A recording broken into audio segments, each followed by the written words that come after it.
my fellow Americans. Folks, the people of this nation have spoken.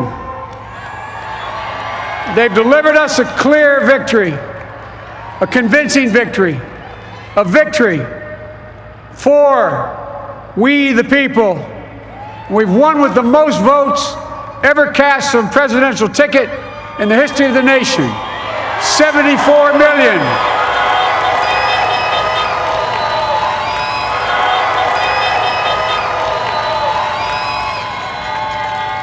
What I must admit has surprised me. Tonight, we're seeing all over this nation, all cities and all parts of the country, indeed across the world, an outpouring of joy, of hope, renewed faith in tomorrow, bring a better day. And I'm humbled by the trust and confidence you've placed in me. I pledge to be a president who seeks not to divide, but unify, who doesn't see red states and blue states, only sees the United States.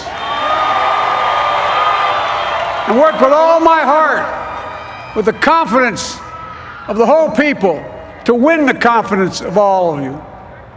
And for that is what America, I believe, is about. It's about people. And that's what our administration will be all about. I sought this office to restore the soul of America, to rebuild the backbone of this nation, the middle class, and to make America respected around the world again, and to unite us here at home. It's the honor of my lifetime that so many millions of Americans have voted for that vision. And now, the work of making that vision is real. It's a task, the task of our time.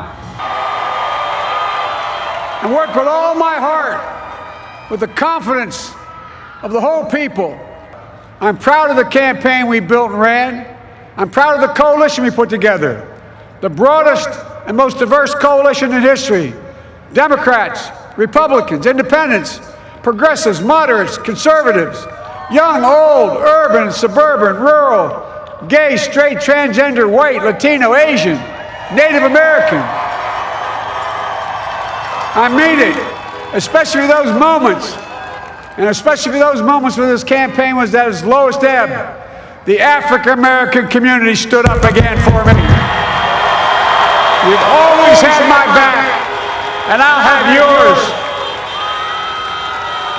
Ladies and gentlemen, there's never been anything we've tried we've not been able to do. I said at the outset, I wanted to represent this campaign, to represent and look like America. We've done that. Now that's what I want the administration to look like and act like. For all those of you who voted for President Trump, I understand the disappointment tonight. I've lost a couple times myself, but now let's give each other a chance. It's time to put away the harsh rhetoric, lower the temperature, see each other again, listen to each other again. And to make progress, we have to stop treating our opponents as our enemies. They are not our enemies. They are Americans. They're Americans.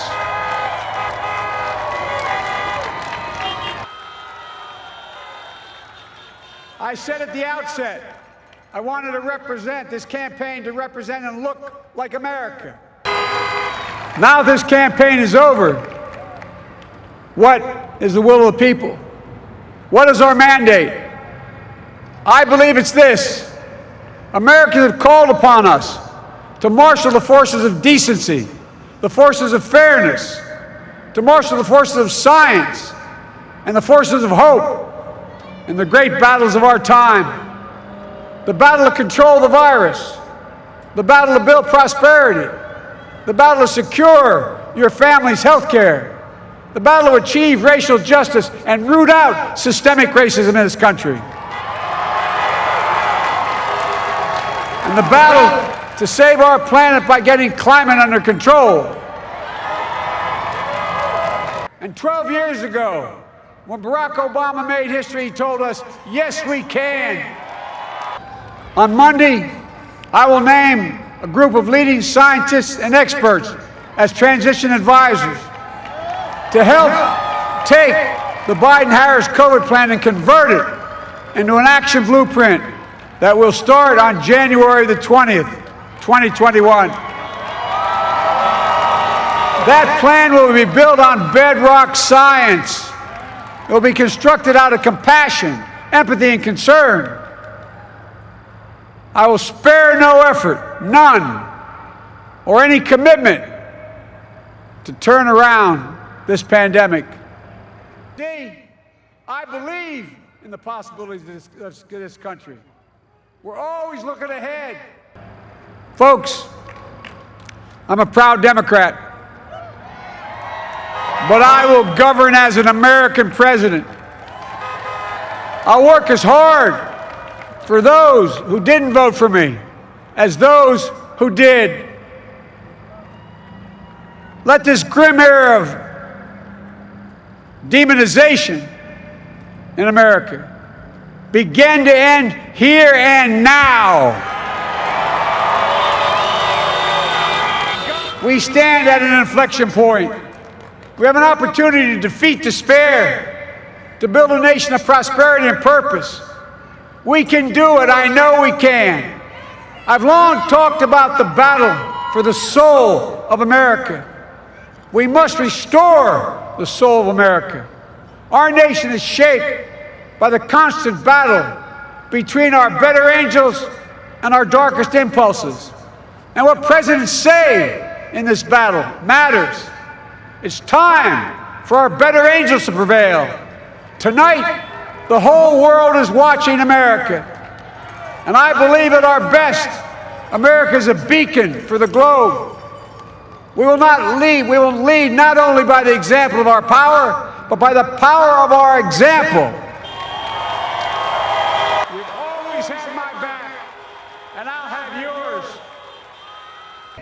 I believe in the possibilities of this country. We're always looking ahead to an America that's freer and more just, ahead to an America that creates jobs with dignity and respect, ahead of America that cures diseases like cancer and Alzheimer's, ahead to an America that never leaves anyone behind, ahead of America that never gives up, never gives in. This is a great nation. It's always been a bad bet to bet against America. We're good people. This is the United States of America, and there's never been anything we've been not able to do when we've done it together. Folks, in the last days of the campaign, I began thinking about a hymn that means a lot to me and my family, particularly my deceased son, Bo. It captures the faith that sustains me and which I believe sustains America. And I hope it can provide some comfort and solace to 230,000 Americans who've lost a loved one to this terrible virus this year. My heart goes out to each and every one of you. Hopefully this hymn gives you solace as well. And it goes like this. And he will raise you up on eagle's wings, bear you on the breath of dawn, and make you to shine like the sun, and hold you in the palm of his hand.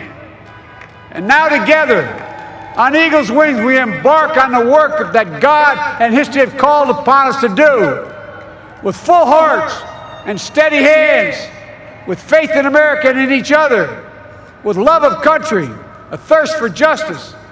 Let us be the nation that we know we can be, a nation united, a nation strengthened, a nation healed. The United States of America, ladies and gentlemen, there's never been anything we've tried we've not been able to do.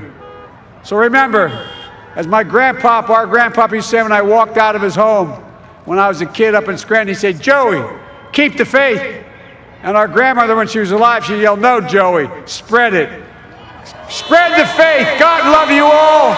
May God bless America, and may God protect our troops." Thank you, thank you, thank you. ABP News, आपको रखे आगे।